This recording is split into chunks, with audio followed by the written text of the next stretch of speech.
Tapi dari situasi bangsa yang seperti ini, yang Mbah Gatot khawatirkan sebenarnya apa? Ya kita akan tenggelamnya terus sebelum kiamat.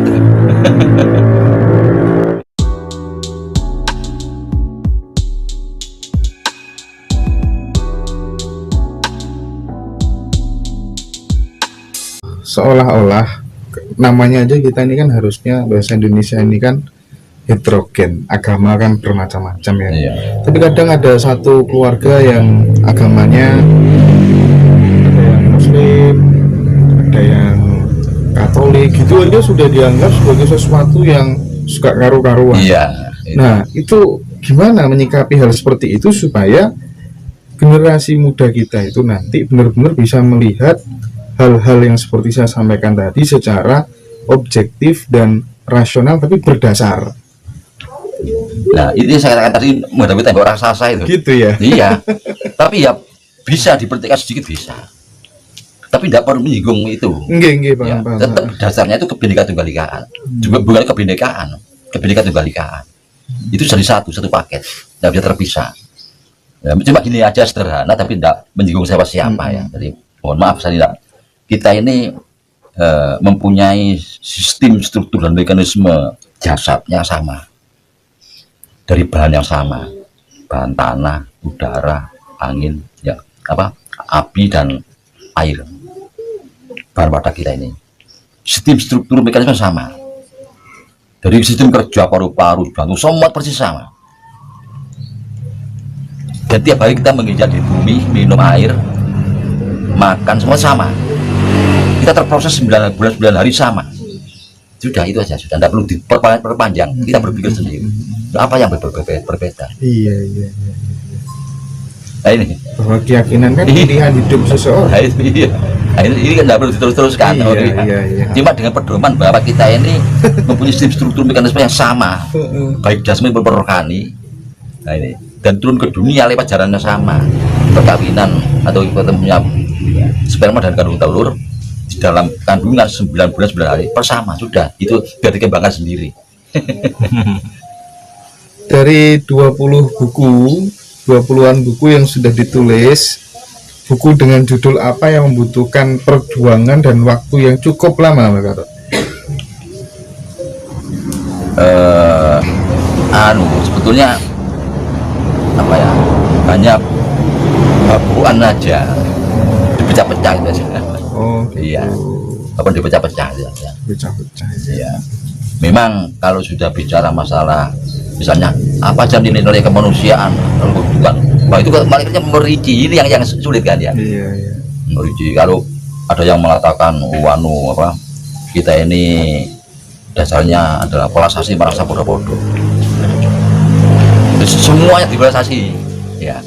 Terus ojo dume, terus tinggal sosung tulodo, itu kan banyak sekali. Iya. Nah, itu kan kita tidak sampai merinci seperti itu. Kita paham semua maksudnya, ya.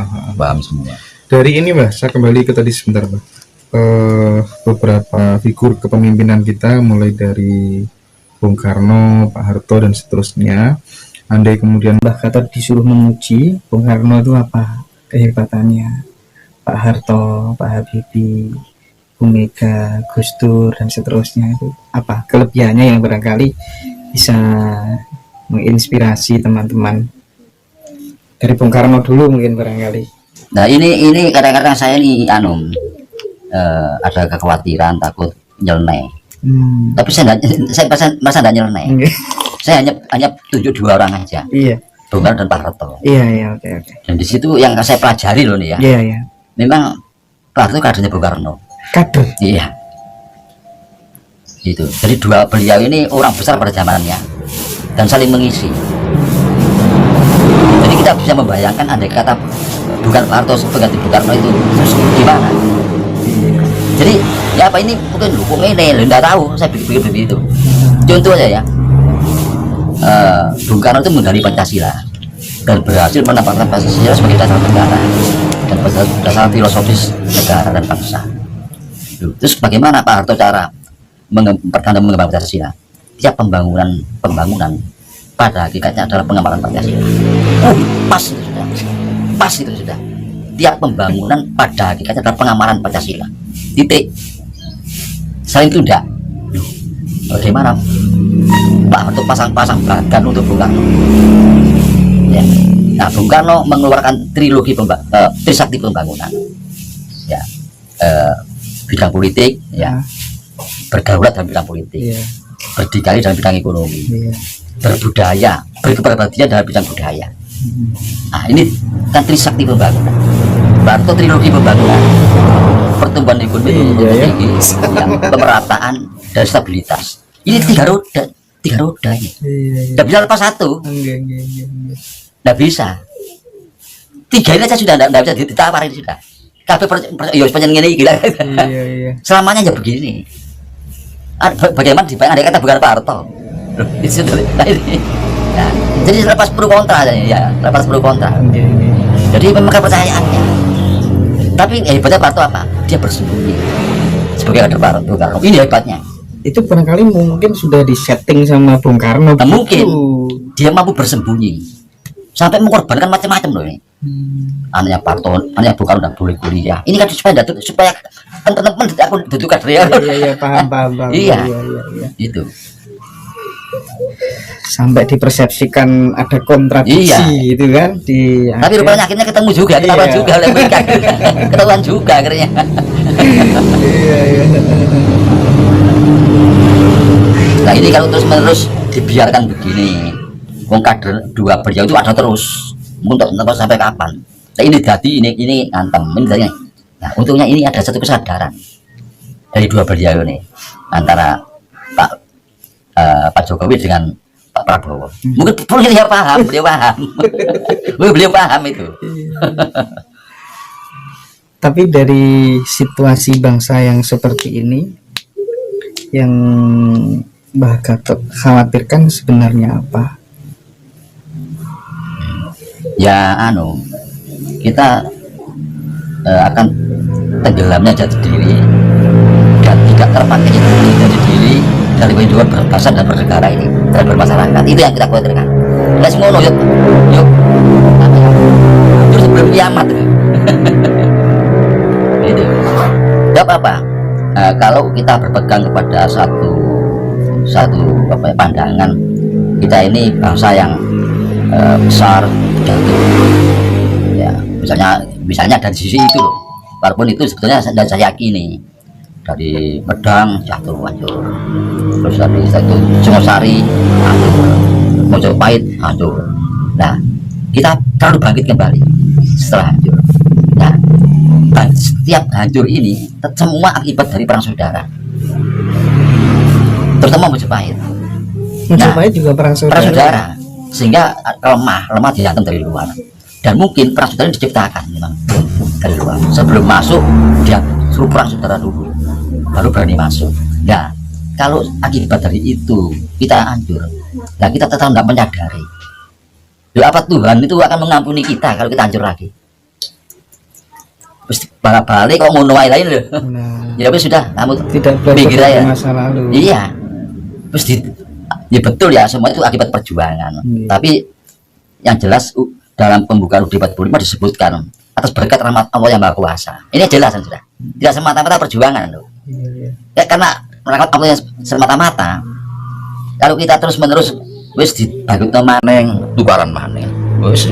Nah, ini ya buatan ini ya. Ya sudah. Karena ngono ini soro ini. Di usia ke-75 tahun ini saya melihat sosok Mbah Gatot Hartoyo ini rileks, santai, tenang, gak kelihatan kemprungsung. Itu apa sih Mbak yang dilakukan hari-harinya itu kalau boleh tahu, sama yang diterapkan kok bisa santai, rileks apa gitu? Ya selain saya mungkin guyon-guyon sama kawan-kawan ya, jadi kan saya sering pernah mengadakan perkumpulan orang tua-tua. Terus sejak saya umur 60 terkumpul 75 orang, sekarang sudah mungkin tinggal separuh ya. Yang lainnya itu juga tidak bisa keluar karena tak punya anaknya. Itu program pertama tiap ketemu itu guyon. Guyon ya. Iya guyon. Itu aja. Nah, terus ngomong ngalor ngidul. Jadi di sini ada bahasa ngomong ngalor ngidul karena jurung-jurungnya. Nah ini obat. Jadi ngomong ngalor ngidul karena jurung-jurungnya. Kan ada itu ya. Ini obat. Jadi kalau orang sudah ngomong seperti itu, mulai tekan ngomong dusun sampai ngomong soal akhirat, ini obat ternyata. Ini musuhnya mau pedo. Dari yang punya istri itu ngomong apa wae kan wasile. Tapi bagi ya, pelakunya ini hiburan. Karena dulu itu karan malahan. Karena dulu-dulunya kalau itu. Iya.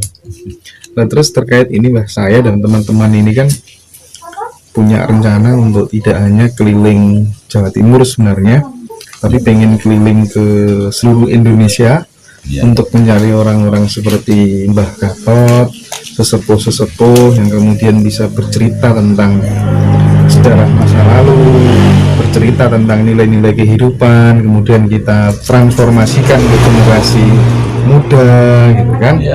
Pesan-pesannya Mbah Gatot apa, terus barangkali nanti di tengah perjalanan, Mas Hendra, ini saya punya teman di mana, gitu barangkali dolani, gitu. Jadi kita minta support Mbah dengan segala kerendahan hati kami, minta tolong disupport, dipangestoni sama Mbah Gatot.